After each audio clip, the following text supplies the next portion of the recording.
កម្ពុជាទេយើងនេះជានគរមិនធំទេប៉ុន្តែក្នុងសម័យកាលណាដែលកម្ពុជាឯកភាពគ្នាគឺថាសម័យកាលនោះអាណាចក្រគឺចក្រភពអង្គរកើតឡើងហើយដោយសារការបែកបាក់សាមគ្គីគ្នានឹងហើយទើបធ្វើឲ្យយើងនឹងសល់នៅស្លាកស្នាមរបួសគឺថាពុបដិសារីនៃការបាត់បង់ដែនអធិបតេយ្យភាពបូរណភាពទឹកដីអញ្ចឹងទោះក្នុងកលៈទេសៈណាក៏ដោយមានតែប្រជាជាតិកម្ពុជានេះរួបរวมវិញគ្នាជាធ្លុងមួយទេទើប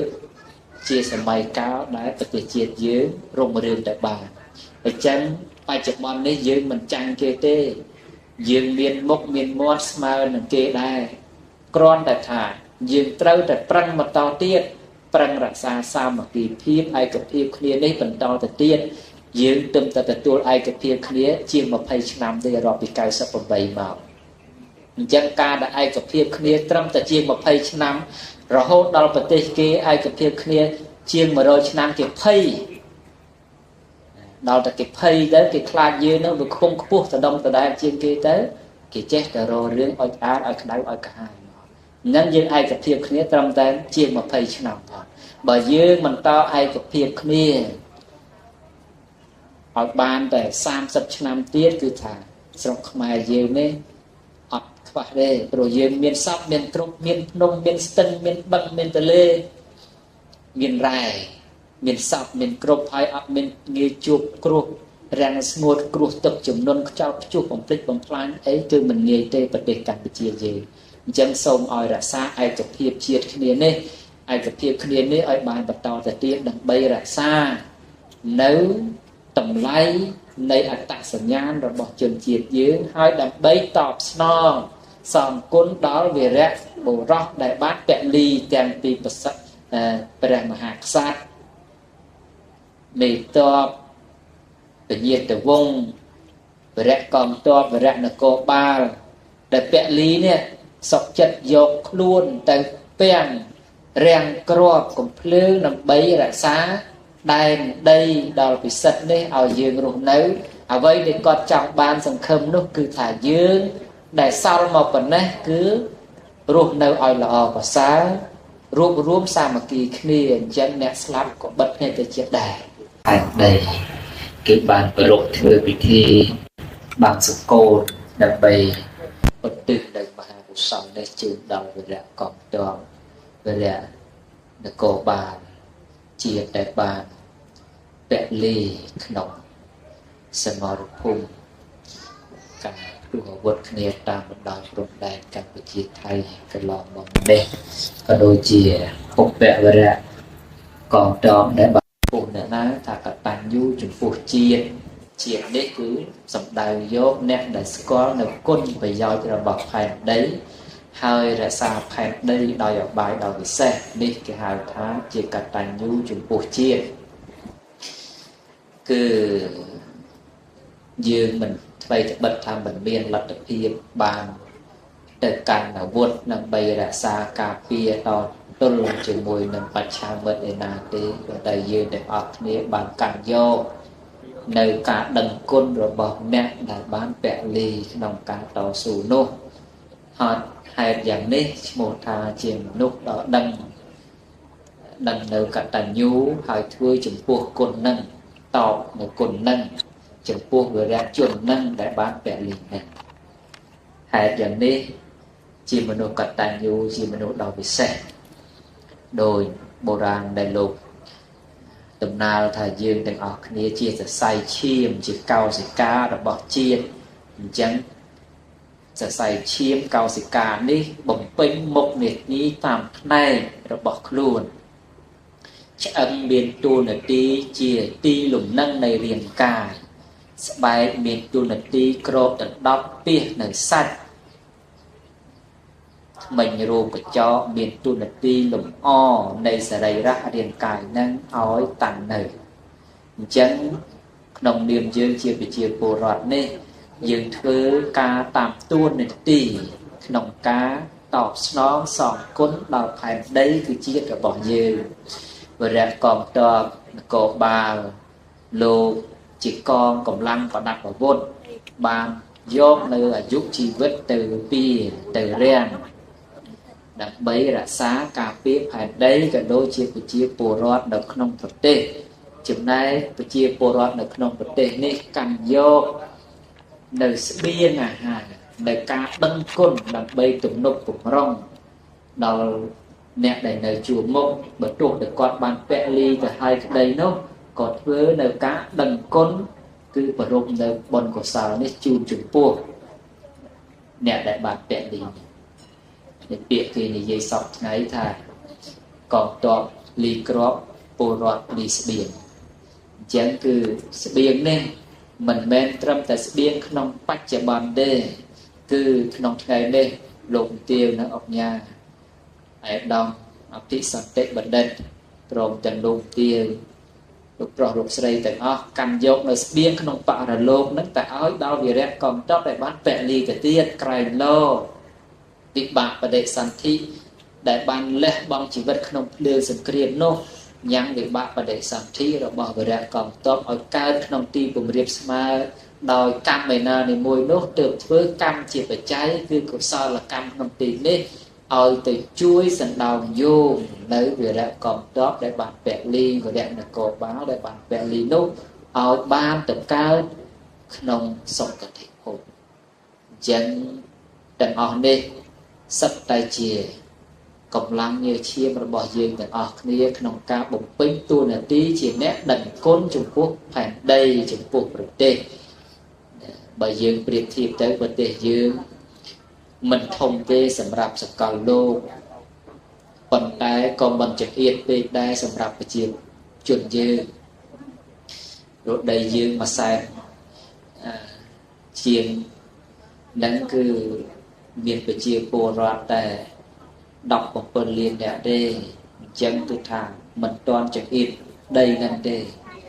ប៉ុន្តែទោះជាយ៉ាងនឹងក៏ដោយយើងត្រូវតែរក្សាការពារក្នុងនាមយើងជាជនជាតិជាម្ចាស់ដើម្បីរក្សានៅពូជពង្សវង្សផៅអត្តសញ្ញាណរបស់យើងឲ្យគង់នៅឲ្យតាំងនៅឲ្យថិតថេរអញ្ចឹងយើងក៏បីថែរក្សាដូចជាកន្លងមកក្នុងប្រវត្តិសាស្ត្ររាប់ពាន់ឆ្នាំមកហើយប្រទេសជាតិយើងតែងតែទទួលបានការឈ្លានពានទន្ទ្រានរុករានពីសំណាក់បរទេសដែលសម្លឹងឃើញកំណត់ដល់មហាសាលក្នុងផែនដីនៃកម្ពុជាទេសនឹងមានបឹងទន្លេសាបមានរ៉ែមានភ្នំមានស្ទឹងមានទន្លេឥតខ្វះទេសពអ្វីអ្វីឲ្យតែខ្មែរយើងមានគំនិតស្រឡាញ់ជាតិស្រឡាញ់ដីអ្វីអ្វីគុំតែកើតឡើងទាំងអស់nên chỉ biếtដែលសតំប្រជាបណ្ឌិតលោកតែងមកហើយការដែលគេចង់បាននេះមកទៅជាវត្ថុដ៏កម្រជាវត្ថុដ៏ល្អពិចិត្រប៉ុន្តែយើងណាស់តែភ្លេចខ្លួនគេថារបស់បាត់ទៅស្ដាយក្រោយរបស់ដែលនៅគឺត្រូវ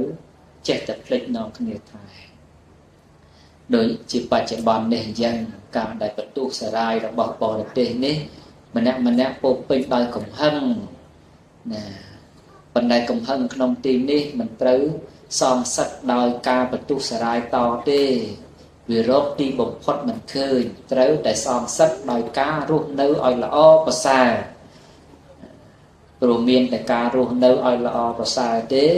ទើបធ្វើឲ្យសត្រូវនោះឈឺចាប់វេទនាជាងយើងយកដៃយកកំបិតទៅចាក់ទៅពុះទៅហែកទៅជ្រៀកទៅទៀតអញ្ចឹងដើម្បីរស់នៅឲ្យប្រសើរតែបីធ្វើម៉េចតែក៏បីរក្សាសាមគ្គីភាពព្រោះប្រវត្តិសាស្ត្រខ្មែរក្នុងក្រាំងសាវតារបស់ប្រទេសជាតិយើងមិនមានសម័យណាដែលអន់ថយជាងសម័យដែលខ្មែរបែកបាក់គ្នាទេអញ្ចឹងដើម្បីរក្សាការគង់នៅនៃកិច្ចយានុភាពនៃកេរ្តិ៍ឈ្មោះរបស់ប្រទេសជាតិយើងបានត្រូវរក្សាការឯកភាពជាតិគឺពលរដ្ឋរួបរวมសាមគ្គីគ្នាជាមួយនឹងមន្ត្រីរាជការតាំងពីថ្នាក់ក្រោមជាតិរហូតដល់ថ្នាក់ជាតិរហូតដល់ស្ថាប័នកំពូលមានព្រះមហាក្សត្រអាវុធដ៏ពិសេសរបស់ខេមរៈជាតិយើងគឺការវិញគ្នាជាធ្លុងមួយក្នុងការរក្សាខ្លួនណា ដែលភាសាបុរាណលោកថាសំពៅពឹងសំប៉ាដោយសំពុតពាត់ពីក្រៅគឺរក្សាដល់ភាពដែលរក្សាសាមគ្គីភាពនេះសម្ពុតពាត់ពីក្រៅនេះព្រោះថាការដែលឆ្លោះគ្នាក្នុងសង្គមជាតិនេះគឺជាអ្វីដែលសត្រូវចង់បានខ្ញុំមកកណាអាត្មាភាពលើកឧទាហរណ៍និទានក្នុងសម័យពុទ្ធកាលមាននគរមួយឈ្មោះនគរវัจជីគឺនគរវេសាលីនេះមានក្សត្រគ្រប់គ្រងក្នុងនគរនឹងមួយ500អង្គហើយមានព្រះប្រមុខរដ្ឋមួយអង្គកាលដែលនគរវេសាលីនេះជានគរតូចប៉ុន្តែរក្សានៅការសាមគ្គីភាពការឯកភាពគ្នារវាងក្សត្រទាំង500បានល្អប្រពៃនគរធំធំដូចជារាជក្រឹសគឺនគរមគ្គធៈអីជាដើមលើកតបទៅវាយបំពេញឈ្លានពាននគរវេសាលីនេះមិនដែលបានជោគជ័យទេទើបមានវសកៈព្រាហ្មណ៍នោះឆ្លាតណានឹកឃើញថានគរនេះមានសាមគ្គីភាពនោះល្អប្រសើរណាស់អញ្ចឹងហើយនគរធំដូចនគររាជក្រឹសมันអាចទៅវាយរំលំដួលនគរវេសាលីនឹងបានទេអញ្ចឹងមានតែធ្វើម៉េចមានតែបំបែកបំបាក់សាមគ្គីភាពគាត់ចូលទៅក្នុងសាលារៀនគាត់បំបែកបំបាក់តាំងពីសិស្សសាលារហូតដល់គ្រូក្នុងសាលារហូតដល់មន្ត្រីក្នុងជួររាជរដ្ឋាភិបាលរបស់នគរវេសាលីនឹងហើយការបែកបាក់ការដែលគាត់ធ្វើឲ្យបែកបាក់ហ្នឹងងាយទេដោយថានៅជំនុំគ្នាអញ្ចឹងណែដោយថាឯកឧត្តមប្រធានអញ្ចឹងមិនតន់ជើញមកអញ្ចឹងស្រាប់តែមានម្នាក់ទៅខ្សឹបជាមួយឯកឧត្តមបាខែខ្សឹបរឿងផ្សេងទេប៉ុន្តែស្រាប់តែឃើញឯកឧត្តមប្រធានមកធ្វើដើរចេញឯកឧត្តមប្រធានសង្ស័យណែហ្នឹងបែបនិយាយដើមអញមិនដល់ឃើញអញហ្នឹងបែបគិតថ្ងៃក្រោយធ្វើអញ្ចឹងទៀតម្ដងជា2ដង3ដងសង្ស័យគ្នាម្ដងទៅធ្វើជាមួយឯកឧត្តមបាខែទៅម្ដងទៅធ្វើជាមួយឯកឧត្តមប្រធានទៅចុះឡើងទៅជាបែកបាក់សាមគ្គីគ្នាពេលដែលនគរវេសាលីនោះបែកបាក់សាមគ្គីគ្នាលែងប្រជុំលែងស្រោះស្រួលគ្នាលែងឯកភាពគ្នាលែងជួយគ្នាពេលនឹងឯងសត្រូវវាយតែមួយសប្តាហ៍ទេបែកនគរវេសាលីរហូតដល់កំតិចឲ្យខ្ទេចលែងមានជនជាតិវេសាលីទាំងទៀតនៅលើទឹកដីទៀតអញ្ចឹងគឺនេះជារឿងពិតជាប្រវត្តិសាស្ត្ររបស់តាំងពីសម័យពុទ្ធកាលមកម្ល៉េះនគរវេសាលីអញ្ចឹងកម្ពុជាទេសយើងនេះជានគរមិនធំទេ